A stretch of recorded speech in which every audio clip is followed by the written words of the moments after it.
Bonne nouvelle, très bonne nouvelle pour le Niger et aussi pour l'AES.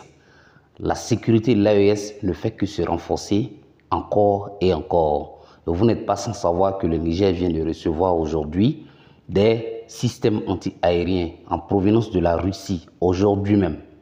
Et ce système anti-aérien va permettre de renforcer la sécurité de l'espace aérien du Niger principalement. Et ce qui s'est passé aussi également au Burkina Faso et au Mali. Nous nous rappelons que le Mali avait apporté des preuves, en tout cas à inviter l'ONU à faire asseoir les puissances parce qu'elle aurait des preuves, elle a des preuves. Parce que si elle n'a pas de preuves, comment voudrait-elle inviter l'ONU à s'asseoir contre la France? Les violations incessantes de nombreuses fois de son espace aérien, qu'elle avait des preuves entre les mains et qu'elle aimerait que l'ONU vienne s'asseoir et qu'elle montre les preuves aux yeux du monde. Ils ne l'ont pas accepté. Au grand jamais, ils ne l'ont accepté parce qu'ils savent que mettre ces preuves aux yeux du monde, ce serait une humiliation totale de l'Occident. Et en premier lieu, la France. Donc, comme ils se soutiennent entre eux, eh bien, ils ont refusé parce que c'est eux qui commandent l'ONU, c'est eux qui gouvernent l'ONU, c'est eux qui manipulent l'ONU à leur guise. Et donc, ils ont refusé. Mais sachez que c'est grâce à ces systèmes anti-aériens que le Mali a pu avoir ces preuves, accumuler ces preuves-là pour pouvoir ensuite demander à ce que quiconque violerait désormais son espace aérien, ils feront descendre cet avion-là.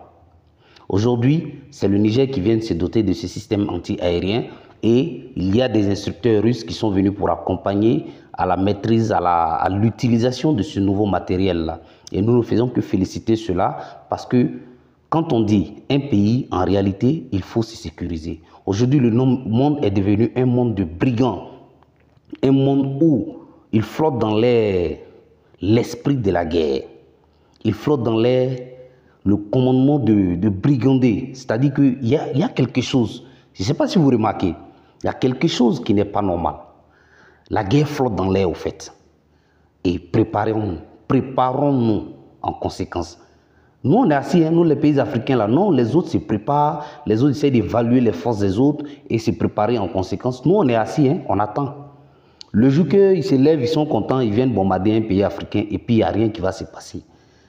Et la façon dont les pays de l'AES sont en train de s'organiser afin de pouvoir sécuriser les territoires, je pense que c'était la meilleure des façons que depuis belle lurette, l'ONU, pardon, autant pour moi, l'Union africaine, la CEDEAO, en tout cas les blocs régionaux là, ou sous-régionales africaines, auraient dû faire depuis il y a très longtemps. Mais on est resté dans l'individualisme, on est resté dans l'égoïsme, on est resté dans le « je me sens bien chez moi, je me suffis » et puis ça va quoi.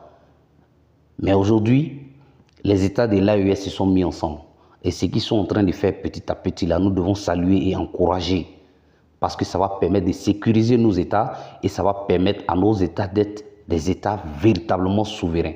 Parce que quand tu n'es pas militairement prêt également, ne parle pas de souveraineté. Même la monnaie, en ce qui concerne la monnaie de l'AES, quand on ne sera pas prêt militairement, il va falloir patienter s'il le faut.